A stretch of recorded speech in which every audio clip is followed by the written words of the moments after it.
Cantonment పై విలీనంపై nominated సభ్యులు రామకృష్ణ సంచలన వ్యాఖ్యలు.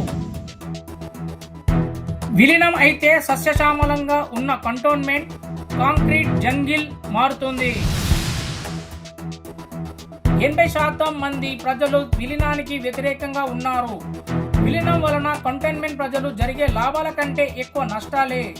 కంటోన్మెంట్ ప్రజలు కోరుకుంటుంది నీళ్లు, నిధులు, అభివృద్ధి. రాష్ట్ర ప్రభుత్వం కంటోన్మెంట్ ప్రజల మీద సౌత్ తల్లి ప్రేమ చూపిస్తుంది. రాష్ట్ర ప్రభుత్వానికి కావలసింది కంటోన్మెంట్ ప్రజలు కాదు, భూముల కోసమే విలీనం అంటున్నారు.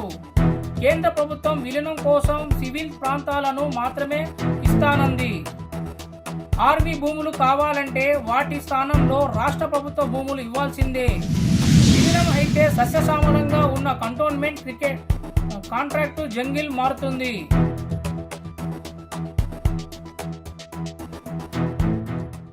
ఒకటి కూడా మార్టిగేజ్ లేవు.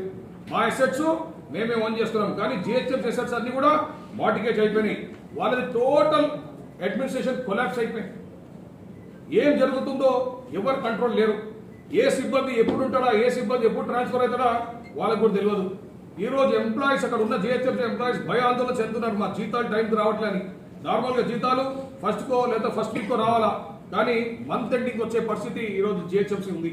వాళ్ళ కంట్రోల్ టోటల్ జిహెచ్ఎంసీ ఒక అటానమస్ బాడీ కింద ఫంక్షన్ చేస్తలేదు, ఒక కార్పొరేషన్ కింద ఫంక్షన్ చేస్తలేదు. ముఖ్యమంత్రి గారి ఆలోచన, ఆయన ఒక దాని మీద ఇన్ఫ్లుయెన్స్ చాలా ఎక్కువ ఉంది. మరి కాంట్రాక్టర్స్ నడి మధ్యలో పని ఆపేస్తున్నాం. ఎందుకు ఆపేసినాం అంటే, నా గతంలో నా 2 years కానివ్వండి, నా 1 year కానీ నా పేమెంట్ వస్తలేదు అంటాడు.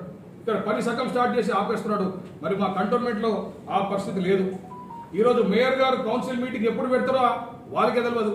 ఒక కార్పొరేటర్కి ₹1 ఫండ్ ఇచ్చిన పాపానికి ఇంతవరకు జిహెచ్ఎంసీ పోలేదు.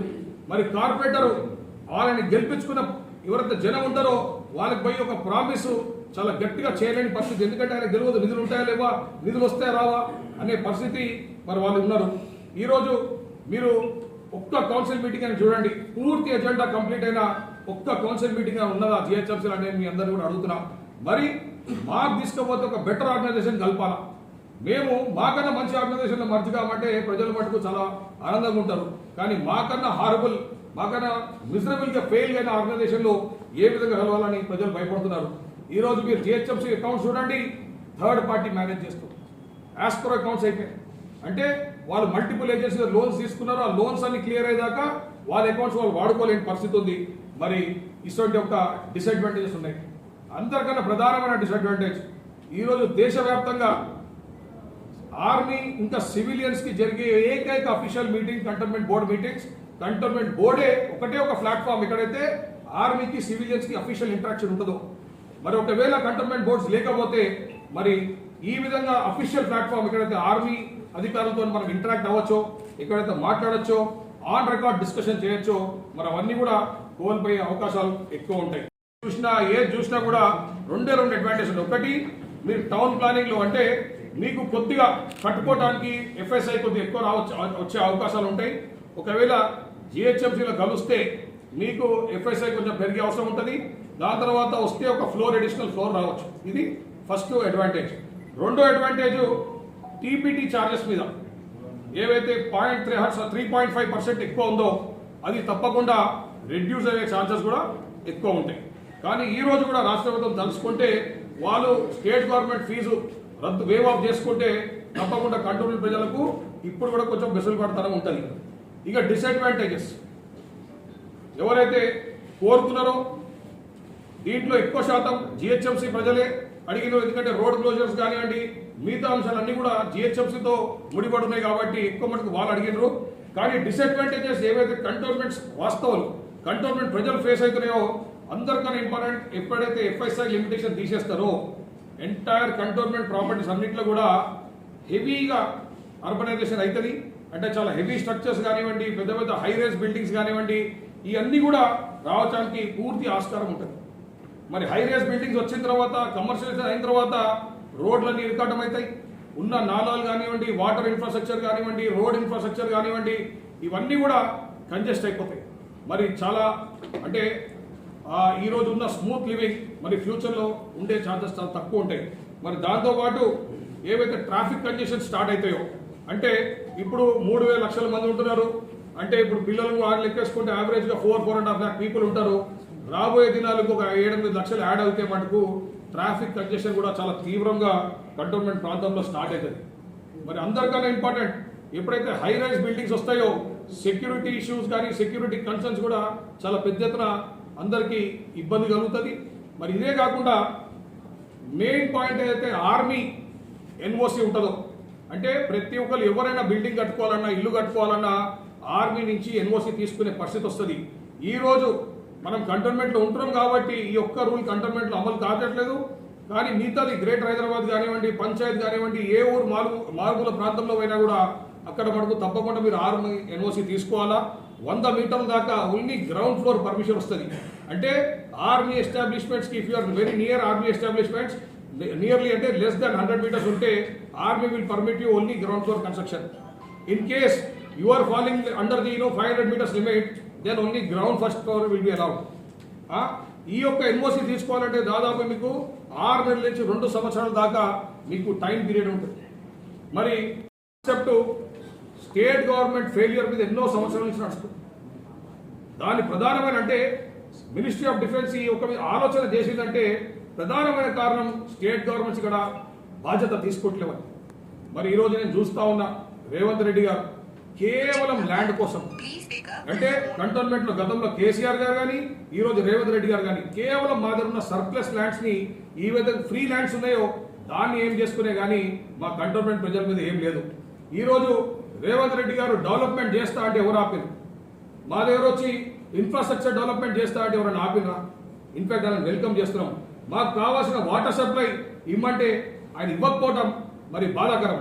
మరి వాటర్ సప్లై ఇవ్వడానికి రేవంత్ రెడ్డి గారికి ఏమంటాము? మా కంటోన్మెంట్కి ఏమైనా గ్రాంట్స్ ఇవ్వడానికి కానీ నిధులు ఇవ్వడానికి కానీ ఎవరు అడ్డపడుతున్నారని నేను అడుగుతున్నాను రేవంత్ రెడ్డి గారిని.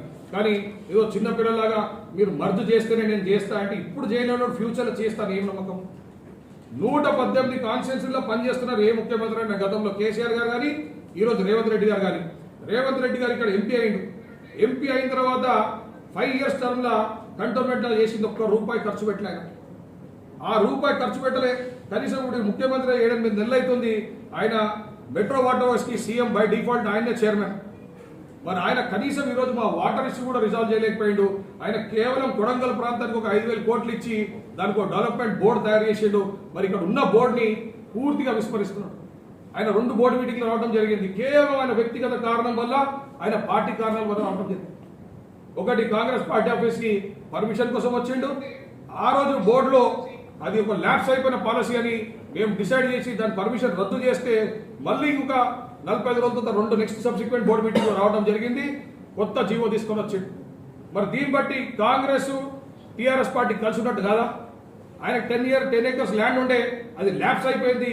ఆ రోజు కేసీఆర్ గారు సర్కార్ కావాలంటే దాన్ని వాపస్ తీసుకోవచ్చు. వాపస్ తీసుకుని ఈ రోజు మాకు హౌసింగ్ స్కీమ్ చేయొచ్చు, లేకపోతే డబుల్ బెడ్రూమ్ స్కీమ్ చేయొచ్చు. ఇక్కడైతే ప్రజలు A1 ల్యాండ్లో ఉన్నారో వాళ్ళందరికీ హౌసింగ్ స్కీమ్ చేయొచ్చు.